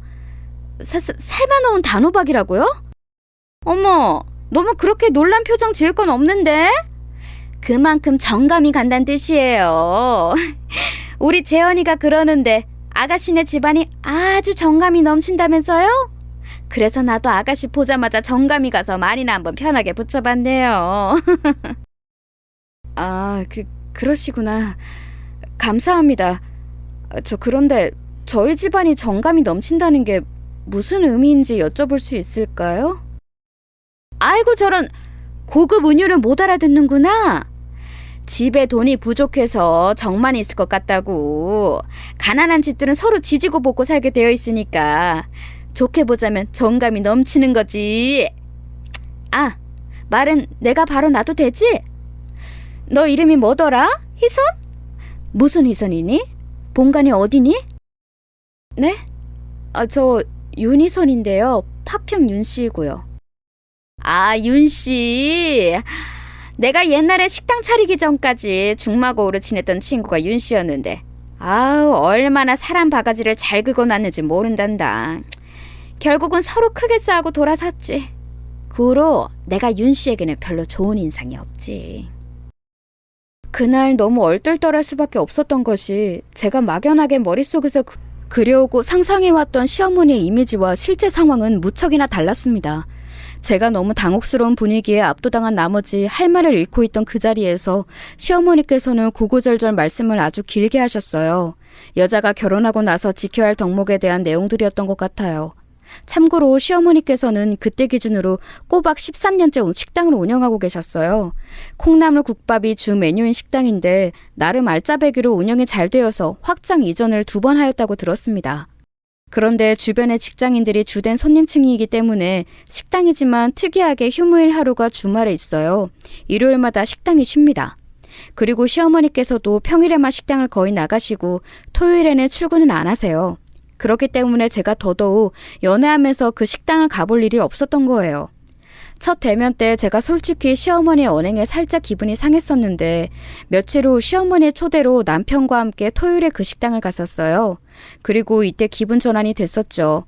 시어머니께서 그곳 직원분들께 저를 며느리라고 소개하셨거든요. 여러분, 여기 주목! 이쪽 아가씨가 우리 며느리. 곧 우리 아들하고 결혼식 올릴 거야. 다들 의무적으로 결혼식 참가하는 거 알죠? 잉? 앞으로 종종 우리 며느리 보게 될 테니까 보면 잘들 인사해주고 그렇게 지내요. 잉? 어머님, 갑자기 제 소개를 그렇게 해주시면 당황스러운데. 안녕하세요. 저기 앞으로 모두 잘 부탁드립니다. 제가 어리둥절해서 얼떨결에 그곳 직원분들께 인사를 해버렸는데 솔직히 그게 싫지는 않았어요. 갑자기 뭔가 인정받는 느낌이었다고나 할까요? 그 순간에는 그런 느낌이었어요.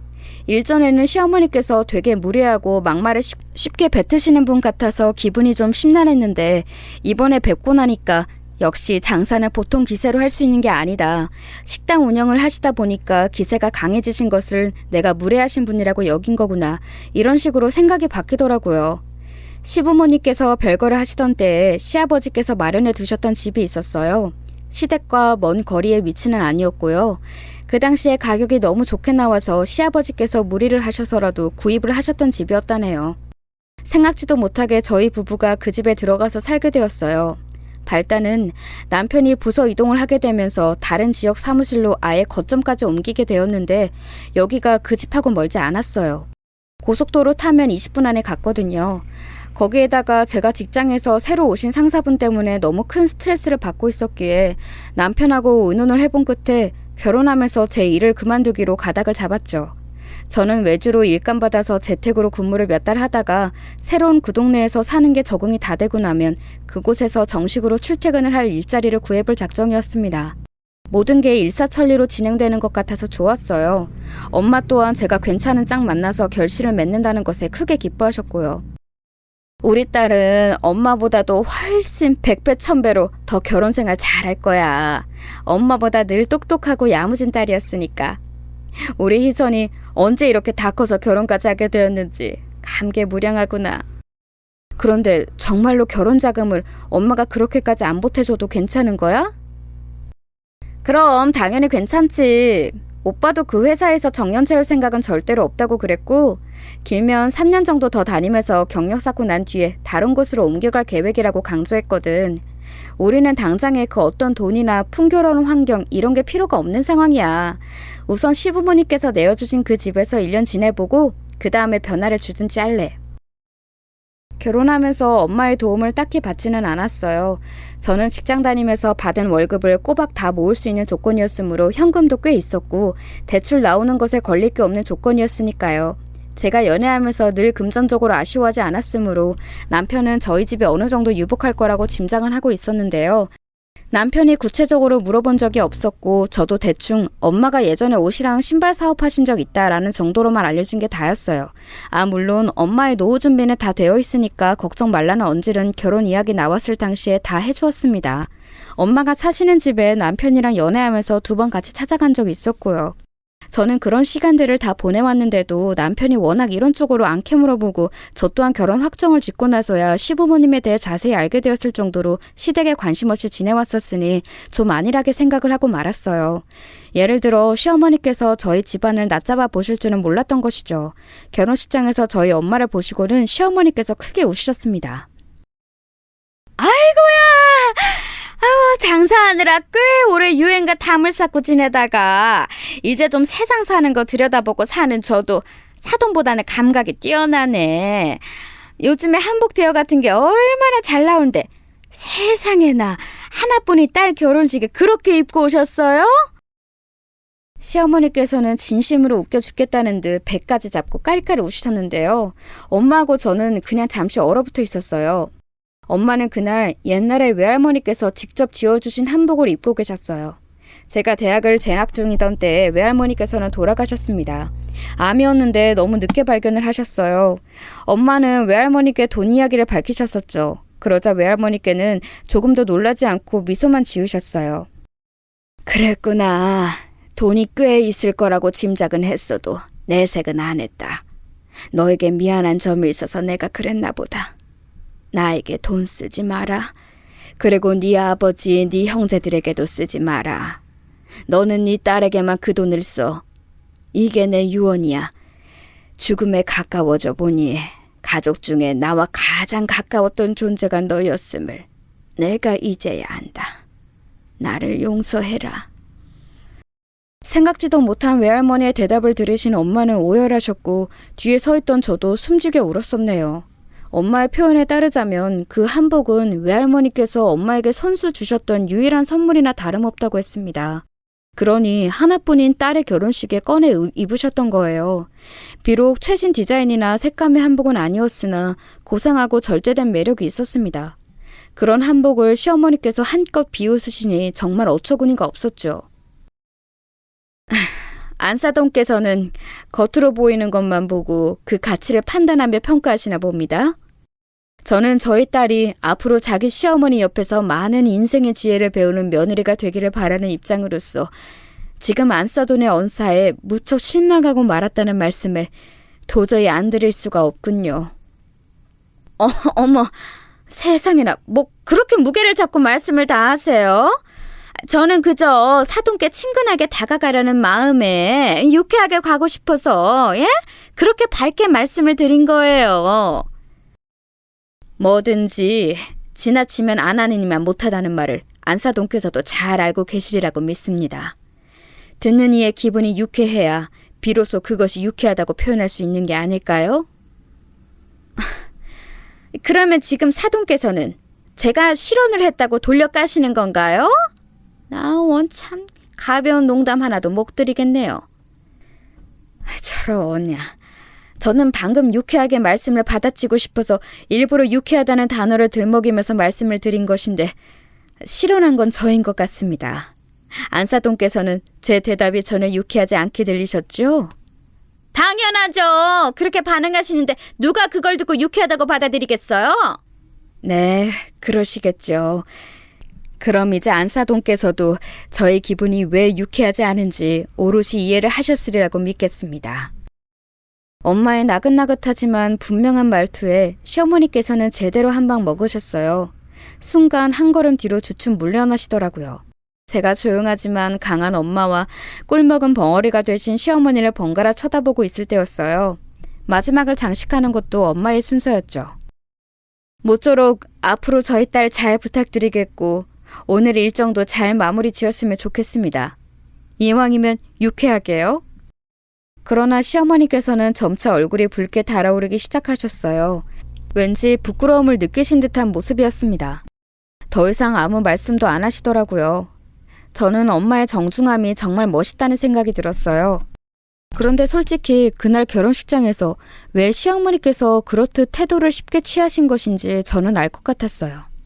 왜냐하면 별로 부르고 싶지 않았던 제 외갓집 사람들이 격식이라는 것도 모르는지 거의 다 옷을 너무 편하게 입고 왔고 예식 내내 너무나도 산만하게 굴었거든요. 그래도 앞으로 그분들을 열심히 보고 살 것도 아니니까 속에서 지우려고 했습니다. 하지만 신혼여행 다녀와서 며칠 지나지 않았을 때 시어머니로부터 그걸 가지고 꼬투리를 잡혔어요. 예, 너는 어쩜 집안 사람들이라고 있는 것들이 죄다 똑같이 수준이 낮아 보일 수가 있니? 나 그날 식장에서 보고 얼마나 기가 막히고 코가 막혔는지 모른단다. 거기 식구들 중에서 명문대 나온 사람 하나라도 있니? 대기업 다니는 사람은? 글쎄요, 제가 활발하게 교류를 하면서 살아온 게 아니라서요. 어디 대학 나와서 어디 직장 다니는지까지는 잘 모르겠네요. 죄송해요. 친인척들과 별로 안 친하게 지냈구나.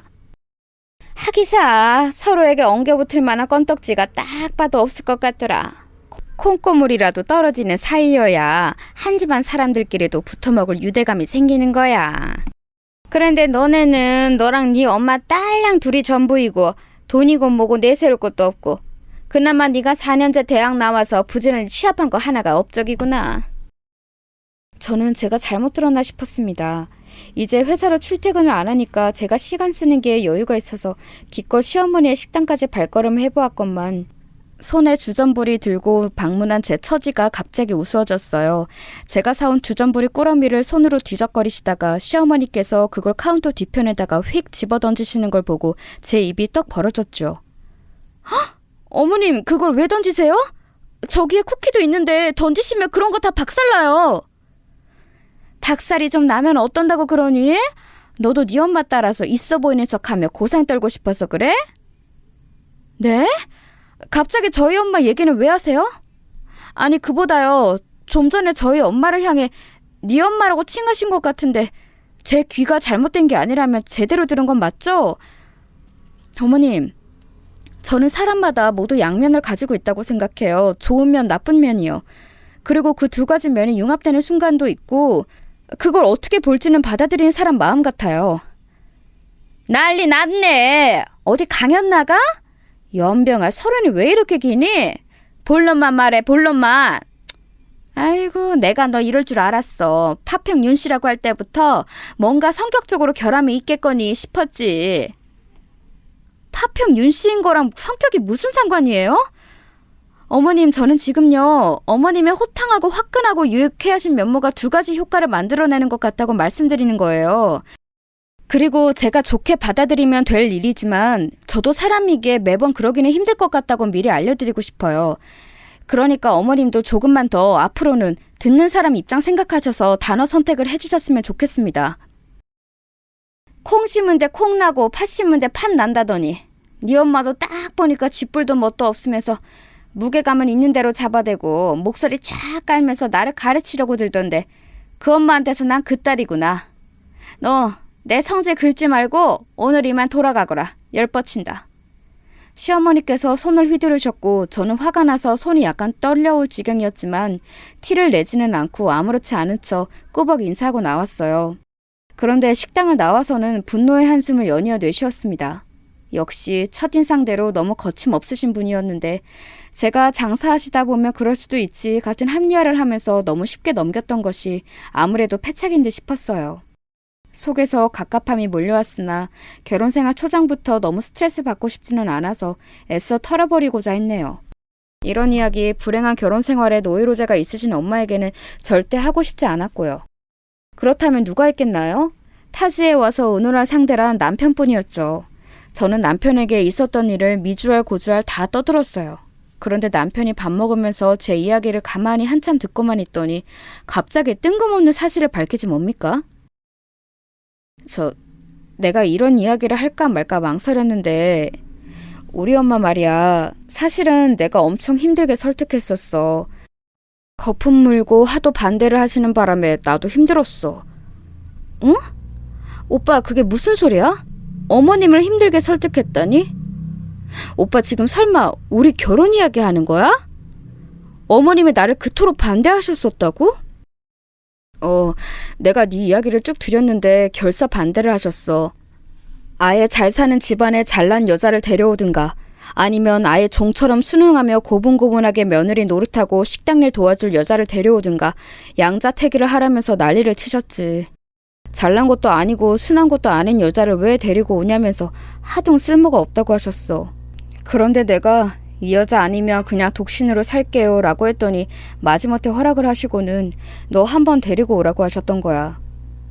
남편의 말을 들으면서 속이 아주 꽉 막히는 듯한 느낌이 들었습니다.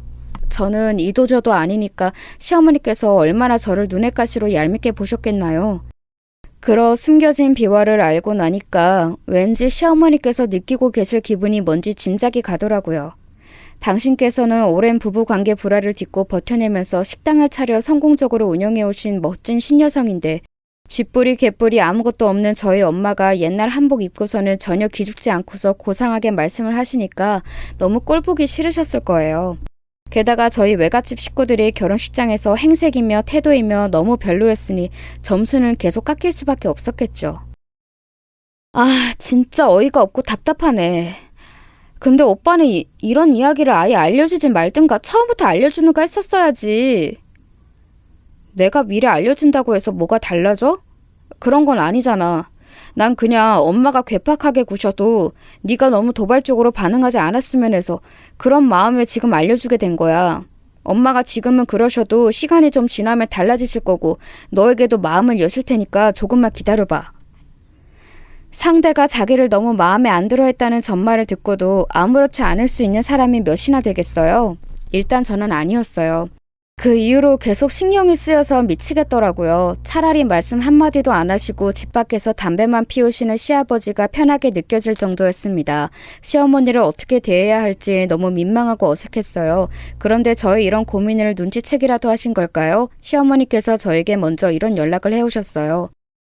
요즘이 식당이 가장 바쁠 시기도 아니고 그래서 내가 우리 집안 세 식구인 우리 며느리하고 시간을 좀 같이 보내면서 가까워지면 좋겠다는 생각이 들더구나. 정말이세요, 어머님? 그렇게 말씀해 주셔서 정말 감사해요. 저도 지금 일감이 그렇게 많지 않아서요. 오후에 언제든지 시간 낼 수 있어요. 어머님, 저 아직 이 동네를 잘 모르는데 어디 근교에 좋은 카페 같은 데 있으면 같이 갈까요? 바깥 나들이는 나중 순번으로 미루고 내실부터 다져야지 않겠니? 기본 소양을 갖춰야 바깥에서도 본디 문제가 없는 법이야. 저는 그 내실이라는 게 뭘까 궁금했는데요. 그 이튿날 바로 답을 알게 되었어요. 시댁에 들어서자마자 시어머니께서는 저에게 앞치마를 던지듯 건네주셨습니다. 그리고는 손가락을 까닥까닥 하시면서 저를 부엌으로 인도하셨죠. 오늘부터 수업 시작이다. 네가 덜 떨어진 생활만 해서 아는 것도 없을 테니 기초부터 내가 가르쳐주마. 재료 다듬는 거랑 찌개 육수 내는 법부터 하면 돼. 네? 저 그럼 오늘부터 요리를 배우는 건가요? 저도 요리 나름 꽤 하는데요. 그리고 저 덜 떨어진 생활을 한 적 없어요. 그렇게 말을 하자마자 머리에 수저가 날아들었어요. 빡 하고 단단한 수저가 제 머리에 꽂혔는데 순간적으로 시야가 일렁거리더라고요.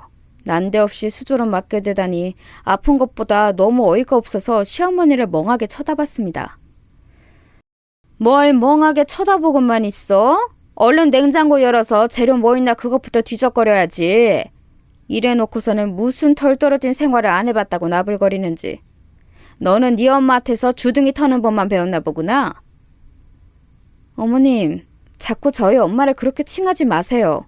그러면 어머님의 품격만 떨어지는 거예요. 품격이라는 것이 없는 쪽에서 나를 걱정해주다니 이거 참 눈물겹구나. 나는 너랑 네 엄마처럼 뭣도 없으면서 물에 빠지면 주둥이만 동동 떠다닐 것 같은 부류가 제일 한심해. 어머님, 그냥 제가 마음에 안 드신 거죠? 저희 집이 잘 사는 것도 아닌데 제가 주눅 들어 있지 않아서 싫으시고 저희 엄마는 어머님에 비해서 가지신 게 뭣도 없는데 태도가 당당하셔서 그건 역시도 마음에 안 드셨죠? 제가 아예 대놓고 직구로 여쭤봤어요. 그랬더니 시어머니께서 전곡을 딱 찔렸다는 듯이 헛기침을 뱉으시더니 엄포를 놓으셨어요. 네가 얼마나 잘하는지에 따라서 내가 네 엄마를 사돈이라 칭할지 계속 네 엄마라고 칭할지 달려있는 거야. 네가 앞으로 잘해야 돼. 알았니? 글쎄 어머님, 얼마나 잘하는지라는 기준이 어머님 마음이시니까 제가 그걸 맞출 수 있을지 없을지는 모르겠습니다. 저는 짜증이 난 나머지 톡 쏘듯 대답을 해버렸는데 시어머니께서는 어이가 없으시다는 듯 혀를 끌끌 차시는 모양이었어요. 그걸 쳐다보고 있기도 싫어서 저는 도중에 고개를 획 돌려버렸고요. 그리고 며칠 뒤 토요일 아침부터 시어머니께서 저를 식당으로 호출하셨어요. 직원 한 분이 팔을 갑자기 다쳐서 결근하셨는데 저보고 나와서 일손 좀 보태라는 것이었죠. 아, 네, 제가 오늘 별일이 없어서 금방 출발할 수 있을 것 같아요. 아직 오빠는 자고 있는데 깨워서 준비 마치는 대로 같이 갈게요. 왕자님은 더 꿈나라 헤엄치게 냅둬. 일은 너만 오면 되는데 왜 그렇게 생각이 짧으니? 한 주 내내 회사 다니느라 개고생한 자기 남편이 너는 불쌍하지도 않나 보다. 집에서 판판히 놀다가 컴퓨터만 몇 번 만지면 그걸로 일 끝나는 네가 하긴 뭘 알겠니. 그러니까 식당 나와서 제대로 일 좀 체험해봐. 진짜 그 말씀을 따르기가 싫더라고요. 사람 말이 아다르고 어다르고 하는데 그런 식으로 말씀을 하시니까 있던 의욕마저 사라지는 기분이었어요. 그거 꾹 참고서 제가 식당으로 가봤습니다. 그런데 설거지거리가 너무 많더라고요. 어머님, 제가 이걸 혼자 어떻게 다 해요? 식기세척기가 있다고 하지만 제가 혼자 이거 다 1차 세척을 해서 넣어야 하는 거잖아요. 혼자서는 안 돼요. 한 사람 옆에 더 있어야 돼요. 너는 해보지도 않고 다짜고짜 안 된다는 말부터 하는구나. 이 비루한 근성 좀 보소. 그렇게 주둥이 털 시간에 접시 한 개라도 더 닦아. 정 힘들어서 도움 필요하면 네 엄마 불러다가 같이 일하든가. 어머님, 저희 엄마 앞에서는 못 그러실 거면서 왜 제 앞에서는 그런 식으로 말씀을 하세요? 저를 상처 주고 제 길을 꺾으시려는 모양인 것으로 보이는데 굳이 그러지 마세요. 사장이 나를 훈계하고 가르치는 일꾼은 이 식당에서 내가 처음 봤다. 쥐뿔도 없는데 뭐 저렇게 아가리는 현란해? 너 집에서 컴퓨터 그건 왜 만지고 있니? 돗자리 하나 가지고 밖에 나가서 잡동산이라도 깔아놓고 팔면 장사 잘 하겠구만. 모전 여전이니까 네 엄마도 뭐 탁월할 테지. 야, 네 엄마 그냥 얼른 오라고 해라. 가난한 집구석에서 판판히 놀고 있으면 뭐라니? 가난하게 사는 날짜만 길어지는 거지. 내가 급여는 따박따박 챙겨줄 테니까 여기 나와서 네 엄마 일하라고 그래. 시어머니께서는 침을 튀기시며 저에게 사태질까지 날리시는데 그 순간 눈물이 찔끔 나왔어요. 제가 왜 이런 수모를 당해야 하는지, 시어머니의 기준에 단지 맞지 않는다고 해서 꼴보기 싫은 조건이라고 해서 이런 상황에 처해야 한다는 것이 황당했습니다. 저는 시어머니께서 홀에 나가시자마자 조용히 휴대폰을 꺼내 들었어요. 그리고 엄마에게 전화를 걸었죠. 엄마, 주말인데 뭐해? 나는 지금 시어머니 식당에 나와 있어. 일손 도와달라 하시길래 흔쾌히 나왔는데 나 혼자 설거지 다 하라고 떠무시더라. 그리고 나한테 자꾸 네 엄마라고 하면서 엄마를 펌마셔서 가난한 집구석에 있지 말고 여기 나와서 일해나 하라고. 시어머니가 엄마를 겨냥해서 그렇게 말씀을 하시는데 나 진짜 너무 황당하고 서러워서 안 되겠어. 그냥 뒤집어 엎을래. 여태 그런 일이 있었어? 네 성격상 이게 절대 일회성이 아닐 것 같은데? 우리 딸 거기 딱 기다려. 그렇게 나를 와달라고 하는데 가줘야지. 내가 거기로 지금 출근한다. 눈물을 닦으면서 얼떨결에 서름을 토해내고 말았는데 엄마의 대답을 듣고 나니까 정신이 확 들더라고요.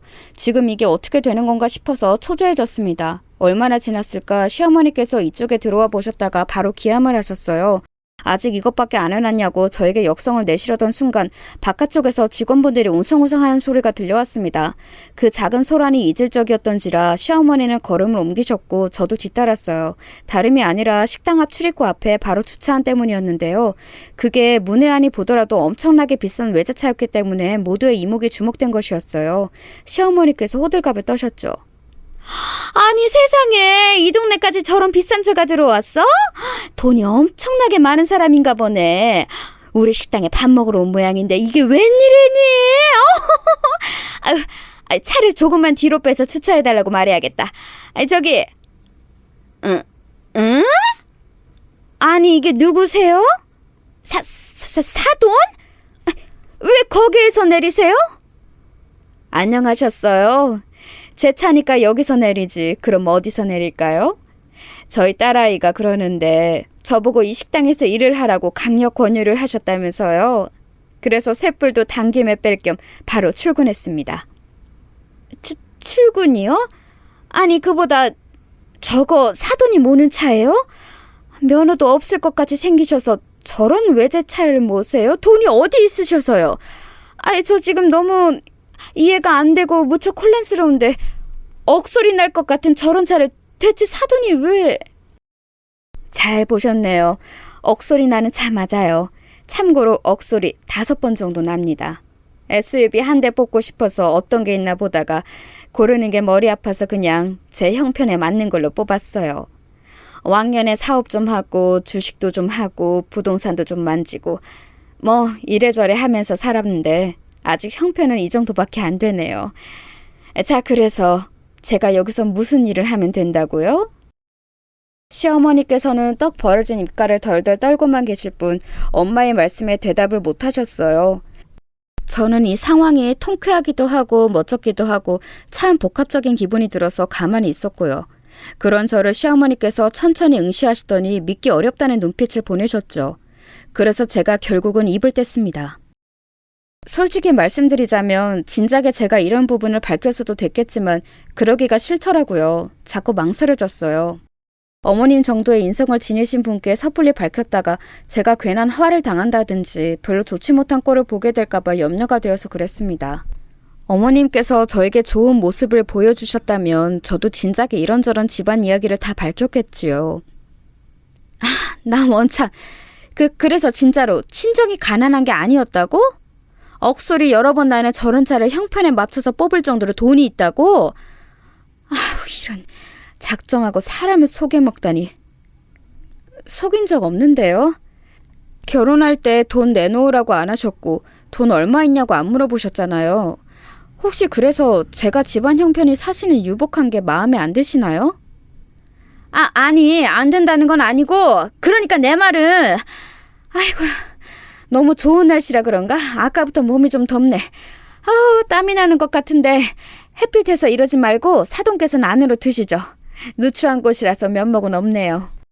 시어머니께서 그렇게 횡설수설하실 수 있는 분이라는 걸 그때 처음 알았습니다. 직원분들도 이게 무슨 일이냐면서 흥미롭게 상황을 보셨는데 시어머니께서는 부끄러우셨는지 귀가 빨갛게 되어 있었어요. 홀의 가장 구석자리에 가서 엄마와 시어머니께서는 두 분이 대화를 나누셨어요. 저는 엄마가 오지 말라고 해서 멀찍이 떨어져 있었고요. 그런데 멀리서 보기에도 엄마는 인자한 낯으로 말씀을 이어가시는데 시어머니께서는 몹시 난처한 기색으로 연신 고개를 주걱거리면서 듣기만 하시더라고요. 그걸로 판가름이 났죠. 대화를 마치신 후 엄마는 국밥 한 그릇을 드셨어요. 저는 집에 들어가서 남편하고 점심 먹으려고 일부러 안 먹었고요. 부부 사이는 아주 깨가 쏟아지는 것 같아서 그것 하나는 안심이네. 우리 딸 결혼 생활 엄마가 안심해도 되는 맞지? 이제는 진짜로 맞는 거지? 당연하지 엄마. 미안하고 고마워요. 내가 서투르고 부족해서 상황을 여기까지 꼬아온 것 같기도 한데 엄마 덕분에 지금 뭔가 정리가 되면서 후련해졌어. 저희 모녀가 단란하게 대화를 나누는 동안 시어머니께서는 어디로 숨으셨는지 코빼기도 안 비추셨다가 저희가 갈 때 되니까 갑자기 어디선가 튀어나오셨어요. 그리고 저희 엄마가 국밥값이라고 5만 원권을 한 장 내미시는 것에 눈이 휘둥그렇게 변하셨죠. 사돈 이렇게 후한값으로 안 주셔도 되는데요. 5만 원이라니 너무 통이 크시네요. 네? 무슨 말씀이시죠? 이 식당은 거스름돈이라는 개념이 없나 봅니다. 엄마의 태어난 반문에 시어머니 얼굴은 불타는 고구마가 되었습니다. 옆에서 직원분이 웃음을 꾹 참으시더라고요. 저 역시도 그랬고요. 시어머니께서는 떨리는 손으로 거스름돈을 준비하시다가 문득 아차 싶으신 얼굴로 말씀하셨어요. 아니지. 제가 돈을 안 받는 것이 맞는 것 같습니다. 처음 와주셨는데 당연히 제가 대접을 해야지요. 그럴 것 없습니다. 안싸돈. 제가 그냥 드려본 말씀이었고 거스름돈 안 주셔도 돼요. 앞으로도 장사 잘 하시라고 제가 개념으로 드리는 거예요. 잘 먹고 갑니다. 엄마가 정중하게 목례를 남기시고 걸음을 옮기시자 그 모습을 시어머니께서는 홀린 듯 멍하게 쳐다보셨어요. 저는 그때 생각했죠. 엄마가 발휘하시는 바로 이것이 품격인 것 같다고요. 그날 엄마와 근처 카페로 가서 수다를 좀 더 떨다가 헤어졌네요. 남편하고는 긴 대화를 나누었고요. 엄마의 재산 규모는 정확히 안 밝히고 대략적으로 알려주었는데 남편은 놀라지도 않았어요. 그러면서 하는 말이 가관이었네요. 멋지시다. 근데 뭐 내 돈도 아니고 그림의 떡이라고 할 수도 없지. 얼마나 미련 하나 없어 보이는지 몰라요.